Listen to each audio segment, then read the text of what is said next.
Hello दोस्तों, आप देख रहे हैं भूतिया वृतांत चैनल। तो दोस्तों, वीडियो को लाइक करके चैनल सब्सक्राइब कर देना और दोस्तों कमेंट में बताएं कि आपको कैसी स्टोरी पसंद है। तो बढ़ते हैं कहानी स्टोरी की तरफ। गांव के हर घर के बाहर दियों की जगमगाती रोशनी चमक रही थी। गांव की चौखट पर पितरों के लिए भोग सजाया गया था।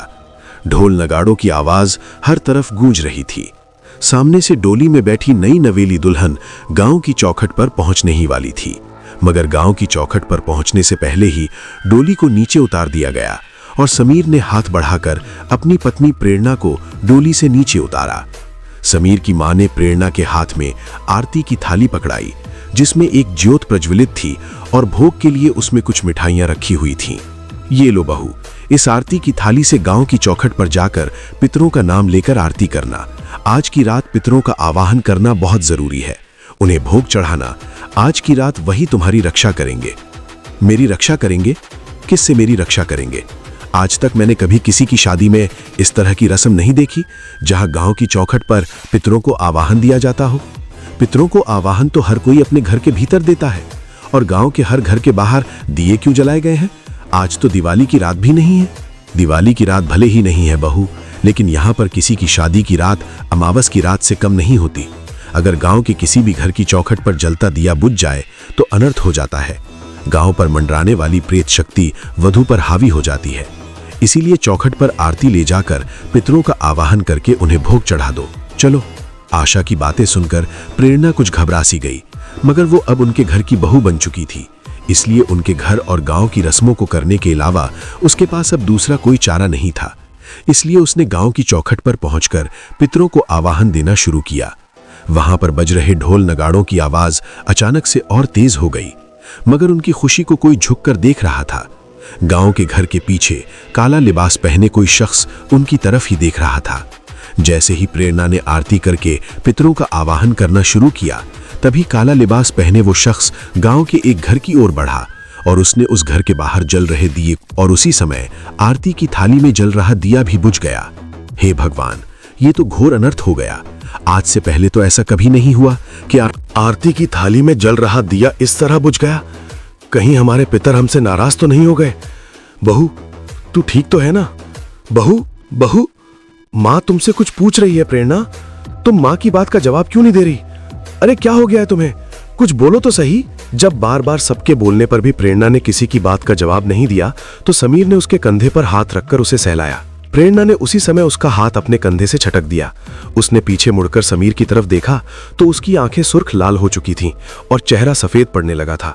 उसकी सांसें तेज हो चुकी थीं। उसने गुस्से में समीर की तरफ देखा। लगता है वो प्रेत आत्मा बहू रानी पर हावी हो गई है। जल्दी से मंदिर से सिंदूर लेकर आओ। जाओ। नहीं छोड़ूंगी, मैं किसी को भी नहीं छोड़ूंगी। बहुत समय से इसी दिन का इंतजार कर रही थी। अब मुझे इजाजत मिल गई। अब कोई नहीं बचेगा। प्रेरणा ने समीर की गर्दन को अपने हाथों में जकड़ लिया और उसके गले को बुरी तरह दबाने लगी। तभी गांव की एक औरत ने पीछे से आकर प्रेरणा के माथे पर माता रानी का सिंदूर लगा दिया और प्रेरणा उसी समय वहां बेहोश होकर गिर पड़ी। उस बूढ़ी औरत ने प्रेरणा के सर से 7 बार कुछ पैसों को वारा और उसे आरती की थाली में रख दिया। सामने दोबारा से थाली में रखे दिए को जलाया। ये लो आशा, इस आरती की थाल से भोग चढ़ाकर दोबारा पितरों का आवाहन करो और उनसे माफी मांगो। अब वही तुम्हारी बहू की उस प्रेत शक्ति से रक्षा करेंगे। उस औरत ने आशा के हाथ में आरती की थाली पकड़ाई और आशा ने पितरों का आवाहन कर उन्हें भोग चढ़ाया। भोग चढ़ाने के बाद वो तुरंत ही प्रेरणा को उठाकर घर लेके चले गए। आज तो अनर्थ होते होते बच गया। पता नहीं क्या गलती हो गई हमसे, जो वो प्रेत शक्ति हावी हो गई बहू पर। मुझे नहीं लगता कि बला अभी टल गई है। वो शक्ति बहू पर हावी हुई है तो जरूर हमारे घर के इर्द गिर्द ही मंडरा रही होगी। हमें कल के कल ही पंडित जी को घर पर बुलाना पड़ेगा। वो लोग जिस प्रेत शक्ति से डरे हुए थे, वो उनकी बहू के साये के पीछे पीछे अब उनके घर में प्रवेश कर चुकी थी। घर के हर कोने में उसका साया पसरा हुआ था। रात भर तो प्रेरणा बिल्कुल शांत रही। सुबह होते ही घर वाले पंडित जी को बुलाने मंदिर पहुंच गए तो उन्होंने देखा कि मंदिर में आज पंडित जी की जगह बस उनका शिष्य ही पूजा पाठ कर रहा है। क्या बात है, आज पंडित जी अभी तक मंदिर नहीं आए? आज उनको आने में देर हो गई क्या? नहीं, पंडित जी के एक रिश्तेदार की अचानक मौत हो गई। वो अपने परिवार के साथ वहीं पर गए हैं। आने में उन्हें कुछ दिन लग सकते हैं। क्या पंडित जी जब तक बंधन नहीं करेंगे तब तक कुछ भी सुरक्षित नहीं होगा? क्या आप हमारे घर का बंधन कर सकते हैं? माफ कीजिएगा, लेकिन मुझे बंधन करना नहीं आता। वो तो पंडित जी कर सकते हैं। तब तक आप घर की चौखट पर माता रानी के सिंदूर का स्वास्तिक बनाकर अपने घर की रक्षा कर लीजिए। मैं अभी अंदर से जाकर सिंदूर लेकर आता हूँ। शिष्य ने मंदिर से विनोद को सिंदूर की शीशी दे दी। विनोद उसे लेकर जब वहां से जा रहा था, तभी काला लिबास पहनी वही औरत मंदिर के पीछे छिपकर उसे देख रही थी। वो छिपते हुए विनोद के पीछे पीछे चलने लगी और थोड़ी दूर पहुंचने के बाद विनोद से जाकर टकरा गई। उसका चेहरा काले कपड़े से ढका हुआ था। टक्कर लगने के कारण सिंदूर की शीशी विनोद के हाथ से गिर पड़ी और इसी बात का फायदा उठाकर उसने तुरंत मंदिर के सिंदूर की शीशी को दूसरी सिंदूर की शीशी से बदल दिया। माफ करना भाई साहब, मेरी वजह से आपका सामान गिर गया। नहीं नहीं, कोई बात नहीं। विनोद ने वो सिंदूर की शीशी उठाई और वहां से निकल पड़ा। मगर तभी उस औरत की आंखों में एक अलग ही तेज आ गया, जैसे उसे अपनी मंजिल तक पहुंचने का एक नया रास्ता मिल गया हो। वो पल भर में बड़े ही तेज कदमों से वहां से निकल गई। विनोद ने घर पहुंचते ही डिब्बी के सिंदूर से घर के बाहर स्वास्तिक बना दिया, मगर वो नहीं जानता था कि यह मंदिर का सिंदूर नहीं है और अब उसके घर के भीतर उस प्रेत शक्ति को प्रवेश करने से कोई नहीं रोक सकता है।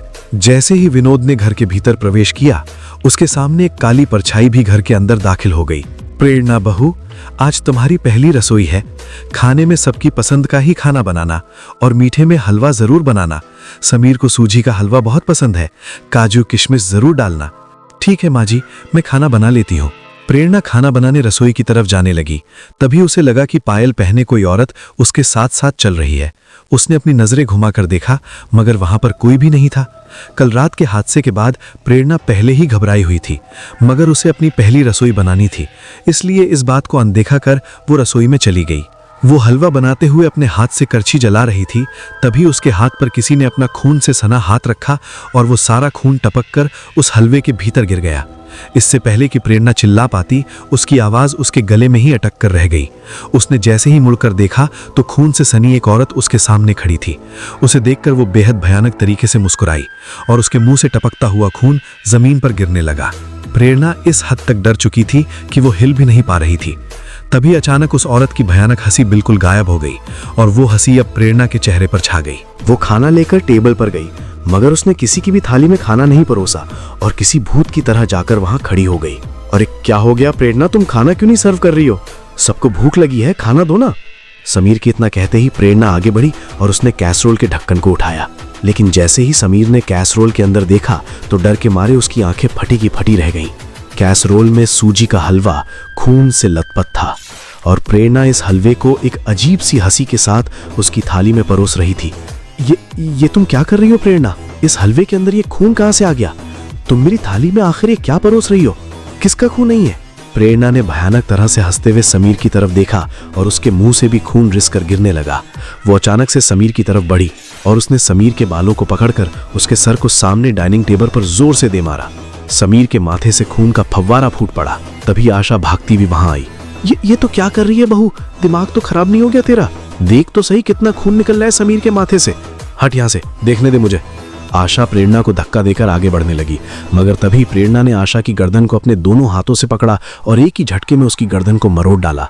आशा सीधी निढाल होकर जमीन पर गिर पड़ी। विनोद अंदर कमरे में सिंदूर लेने के लिए दौड़ा।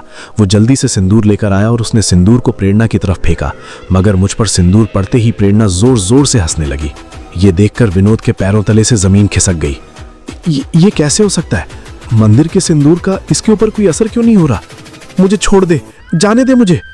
तुझे जाने दूं?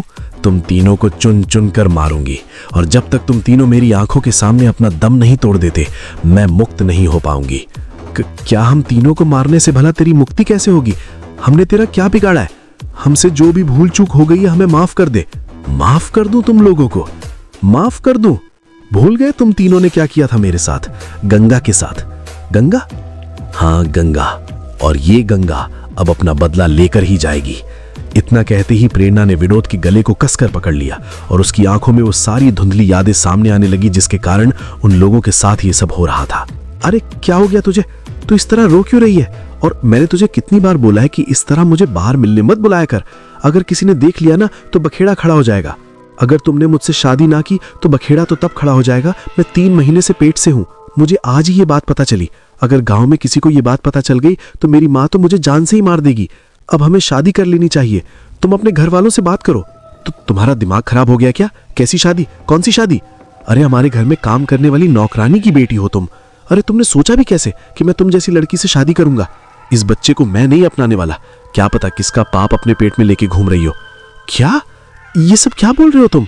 तुमने मेरे बारे में ऐसा सोचा भी कैसे? ठीक बोलती थी मेरी सहेली कि इसकी बातों में मत आ, लेकिन मैंने ही कभी उसकी बात नहीं सुनी।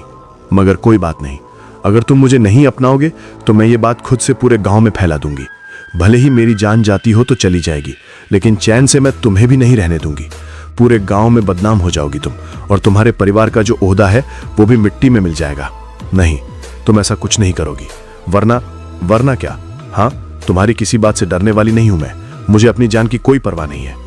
ये सब बोलकर गंगा वहां से चली गई, लेकिन उसकी बातों से समीर को उसके परिवार के ओहदे का डर खाने लगा। उसने डरते हुए ये बात अपने घर पर बताई। ये क्या बोल रहा है तू? तुझे वही लड़की मिली थी क्या, एक नौकरानी की बेटी?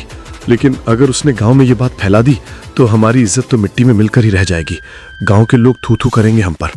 जानता हूं माँ, इसीलिए अब आप लोग ही मेरी मदद करो।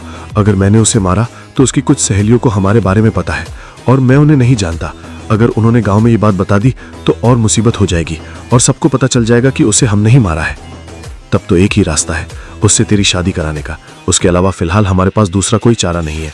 लेकिन पिताजी, अब इस लेकिन के लिए हमारे पास कोई समय नहीं है। जाओ और कहो उससे कि तुम मुझसे शादी करोगे। बाकी की बात बाद में करूंगा मैं तुमसे। समीर ने वही किया जो उसके घर वालों ने उसे करने को कहा। उसने गंगा से शादी कर ली। गंगा बहुत खुश थी कि समीर ने उसे धोखा नहीं दिया, मगर वो नहीं जानती थी कि उसके पीछे उन लोगों की क्या साजिश चल रही है। दोनों, मेरी बात सुनो। इसका 8वां महीना पूरा होने को आया है। जैसा हमने सोचा था अब वैसा ही करना है। अगर घर में एक बार बच्चे की किलकारियां गूंज गईं तो और मुसीबत हो जाएगी। गंगा ऊपर वाले कमरे में कुछ सामान लेने गई थी और आशा की नजर उसी पर थी। जैसे ही गंगा सीढ़ियों से नीचे उतरने लगी तो आशा ने उसे सीढ़ियों से धक्का दे दिया और गंगा सीढ़ियों से गिरती हुई सीधा नीचे जाकर गिरी। उसके सर में गहरी चोट आई और वो जोर जोर से दर्द से चिल्लाने लगी, मगर उसके चिल्लाने की आवाज कोई सुन ना पाए, इसलिए समीर ने उसके चेहरे को एक कपड़े से बांध दिया। तुझे क्या लगा मैंने तुझसे शादी कर ली तो मैं तुझसे प्यार करता हूं? अरे मजबूरी थी मेरी, मजबूरी। अगर तुझसे शादी नहीं करता और ये बात पूरे गांव में फैल जाती तो बदनामी तो हमारी ही होती। लेकिन कोई बात नहीं, अब गांव वालों को कुछ भी पता नहीं चलेगा और ना अब तू इस दुनिया में रहेगी। गंगा सीढ़ियों से गिर गई है, इस बात का फायदा उठाकर उन लोगों ने उसके सर को जोर जोर से सीढ़ियों पर फटका और कुछ ही देर में गंगा ने अपना दम तोड़ दिया। उसकी मां पर दुखों का पहाड़ टूट पड़ा। उसके अंतिम संस्कार के बाद वो अपनी बेटी का कुछ सामान लेने उसके ससुराल पहुंची, मगर कमरे के भीतर वो लोग जो बातें कर रहे थे वो सुनकर उसके पैरों तले से जमीन खिसक गई। अच्छा है किसी को कानो कान कोई खबर नहीं हुई कि उसे हम नहीं मारा है। एक नौकरानी की बेटी को अपने घर की बहू पूरी उम्र नहीं बनाकर रख सकती थी मैं। मेरे बेटे की एक गलती की सजा पूरी उम्र थोड़ी भुगतता रहता वो।